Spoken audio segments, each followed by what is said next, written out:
nung pinakinggan ko ulit yung audio drama namin, pero sige, sama natin yung day 4. Yung day 1 to day 4, yung mga natutunan ko nun, yung pinakinggan ko ulit yung recordings ng audio drama namin na hindi pa na-edit, sabi ko, la, yung ano ko dun, acting ko, yung pagsabi ko ng line na, ano, anak ng may gulo nga, yung ganon. May line kasi na ganon, tapos yung pinakinggan ko yun, parang, la, walang ano, wala malang emotion na hindi ko man lang siya nakitaan na nagpapanik or something or natataranta. Doon ko na realize na ay ganito pala ako dati umacting, ganun.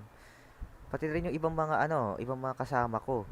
Nakita ko rin sa mga ano na kulang din yung acting ano nila, emotions. Meron din yung wala, as in wala, walang emotion. Doon ko lang napansin. Kasi nung una parang okay na okay ako kasi kala ko ano, sapat na yon pero hindi pa pala. And then yung nandito na ako sa CVAP, ayun nga, yung nandito na ako sa CVAP, yung marami na akong ano, para marami na akong mga natutunan na isa doon ay hindi dapat ilagay or hindi lang dapat babasahin mo yung script ng yung script lang.